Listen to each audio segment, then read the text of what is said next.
안녕하세요. 브레인튜브입니다.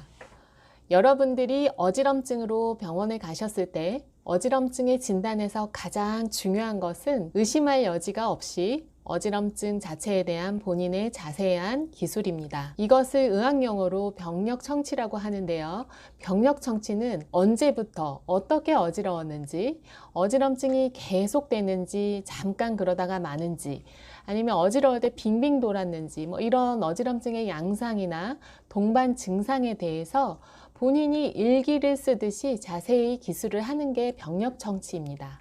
사실은 어지럼증의 진료뿐만이 아니라 거의 모든 병이 그렇습니다. 진단하는 과정을 하나의 미로찾기라고 한다면 이 병력 청취는 미로찾기의 첫 번째 갈림길에서 선택을 위해 가장 중요한 요소이고 반 이상은 여기서 1차적인 분류가 된다고 할 수가 있어요. 그래야 여러분들께서 어떤 검사가 다음에 필요할지를 결정하고 쓸데없는 검사까지 하실 필요가 없게 되는 겁니다.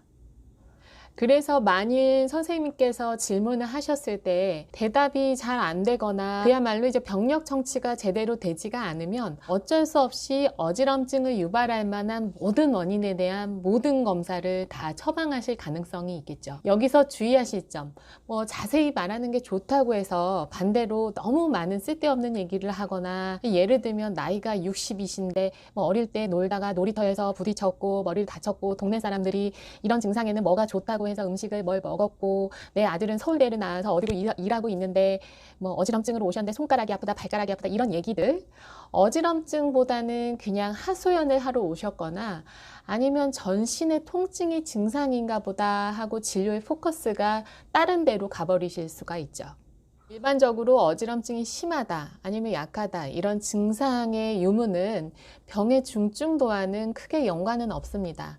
단순 어지럼증 중에 이제 이석증이 더 심하게 어지러워서 119 타고 오실 수도 있고 기저동맥의 협착 같은 뇌혈관 질환의 경우에도 경미한 어지럼증일 가능성이 있습니다.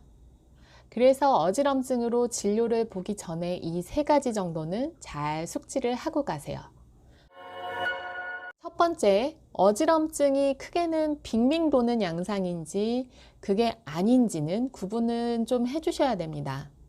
흔히 기운이 없고 피곤하다, 집중이 안 된다, 눈앞이 캄캄하다 이런 것도 어지럽다고 표현을 많이 하세요. 꼭 빙글빙글 도는 것 같은 어지럼증이라는 게 놀이기구 탄 것처럼 규칙적으로 빙글빙글 도는 것만 의미하는 것은 아닙니다. 이제 쉽게 얘기를 들자면 코끼리 코를 이렇게 빙빙 아이들 놀 때처럼 돌고 이제 멈췄을 때 내 몸이 도는 것 같고 휘청거리는 느낌 아시나요? 그것처럼 눈을 떴을 때 천장이 빙 도는 것 같고 아니면 내가 도는 것 같은 느낌이 있다 하는 정도의 구분은 좀 해주시는 게 좋습니다. 왜냐하면 이런 종류의 현기증은 귀 속에 반지 같은 세방고리관이라는 부분이 있는데 이쪽 세방고리관과 또 중추신결에 연결된 신경 자체와 관련된 증상일 가능성이 있고 그게 아니고 이제 아찔하다, 구름 위를 걷는 것 같다 아니면 아득해지면서 눈앞이 깜깜하다, 실신할 것 같다 이런 양상의 어지럼증은 이제 저혈당이나 저혈압, 심장질환 같은 전신질환이 있을 때도 발생하는 어지럼증일 가능성이 있습니다. 예를 들면 심장질환이나 부정맥이 있어서 심장에서 혈액을 적절히 쏴주지 않으면 뇌로 가는 혈류가 부족해지면서 뇌기능이 전반적으로 떨어지고 이렇게 아득해지면서 곧 쓰러질 것 같은 느낌으로 어지럼증이 발생하기도 합니다. 두 번째는 어떠한 동반 증상이 있는지를 아셔야 됩니다. 어지럼증은 대개는 어지럼증 단독의 증상으로 오는 것보다는 어떠한 증상이 같이 따라오게 됩니다. 그것을 동반 증상이라고 하는데 이것이 어지럼증의 진단에서 중요합니다. 복시, 말이 어두남, 마비, 감각 이상 이런 게 있으면 당연히 나 큰일 났다, 병원에 가야 되겠다 하면서 병원에서 검사를 바로 받으러 가겠죠. 이런 경우에는 오히려 쉬우신데 애매모호한 증상이 있을 때는 이게 배탈이 난 건지 감기 몸살 때문에 몸이 아픈 건지 헷갈려서 다른 과의 진료만 보고 끝나버리는 경우가 많습니다. 첫 번째는 울렁거림과 구토인데요. 어지러울 때 이런 메스꺼운 위장 증상은 거의 동반이 됩니다. 어지러울 때 빙빙 도는 느낌이 들면서 안구의 움직임, 즉 안구안진이라는 소견이 나타나는데, 이 경우에는 눈이 계속 움직이면서 눈으로 얻은 위치와 전정기관, 몸의 평형을 담당하는 귀 속 기관에서 파악하는 위치 정보가 균형을 이루지 못하기 때문에 멀미하는 것처럼 어지러우면서 같이 구토 증상이 나타나게 됩니다. 그리고 이명이 동반되면서 귀가 먹먹하고 잘 안 들리는 청력 저하가 같이 오게 되면 메니에르 병의 가능성이 있습니다. 메니에르 병은 세방고리관이라는 그 관과 이석기관, 그쪽에는 정상적으로 림프액이 차 있는데, 이 액체가 과도하게 고이게 되면 압력이 증가하면서 꽉 막히고 청력이 떨어지고 먹먹하고 이런 증상이 같이 동반되게 됩니다. 마치 수영장 안에서 물에 귀를 담근 것처럼 느껴지고 어지럼증이 동반될 수 있습니다. 이러한 청력 저하, 귀가 먹먹한 증상, 귀에서 소리나는 이명, 이것은 메니에르와 이석증을 감별할 수 있는 가장 큰 단서가 되기 때문에 반드시 진료 보실 때 선생님께 말씀을 해주셔야 됩니다. 본인의 걸음걸이의 변화에 대해서도 잘 한번 생각해 보세요. 한쪽으로 기울어지는 느낌은 뇌경색일 때도 있을 수 있지만, 편측의 전정신경염이 있을 때 그때 초기 증상으로도 나타나기도 합니다. 하지만 이석증이나 전정신경염 같은 뇌질환이 아닌 어지럼증의 경우에는 증상이 너무 심해서 걷기가 힘들 수는 있지만 아예 보행 자체가 안 되는 것은 아닙니다. 옆에서 부축을 해야지 될 정도로 일어서지도 못하고 균형 감각이 떨어져 있다면 이것은 머리 검사를 꼭 받아봐야 되는 징후일 수 있습니다.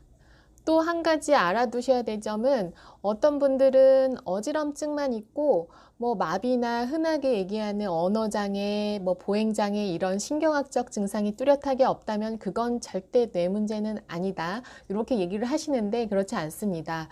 몇 미리가 되지 않는 뇌경색이 작게 생겼거나 뒤쪽에 있는 기저동맥이라는 큰 혈관이 있는데 이쪽에 문제가 생기게 되면 어지럼증이 가장 흔한 증상이고 초기의 증상입니다. 최근에 논문에서 상당수는 다른 증상이 없이 단독으로 어지럼증만 생길 수 있다고 밝혀졌습니다. 세 번째는 어지럼증이 가만히 있다가 어떤 상황에서 유발되는지입니다. 가만히 있을 때도 어지럼증이 생기는지, 아니면 움직일 때, 누워서 고개를 돌릴 때 어지럼증이 생기는지를 잘 관찰해 보세요. 자세가 바뀔 때, 아니면 고개 돌릴 때만 휙휙 이제 유발되는 어지럼증은 이석증의 가능성이 사실 높습니다. 그런데 가만히 있을 때도 어지럽고, 이제 병원에서 이석증이라고 해서 치료를 했는데도 같은 어지럼증이 있다고 하는 경우에는 뇌 질환의 가능성에 대해서도 다시 한번 진찰을 좀 받으셔야 됩니다.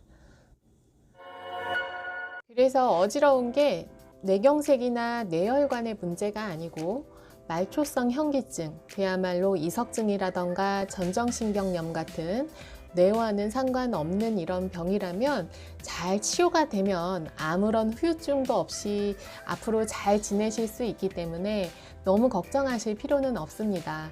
근데 이제 혈관의 경우라면 오히려 이렇게 조기에 발견하는 게 저는 행운이라고 생각해요.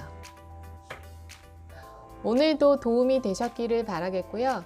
만약에 어지럼증에 대한 문의사항이 있으시면 댓글로 좀 남겨주세요. 제가 점심시간에 이렇게 영상을 틈틈이 촬영을 하고 있는데 제가 대답할 수 있는 거에 대해서는 모아서 한번 대답하는 영상을 촬영을 해보려고 합니다.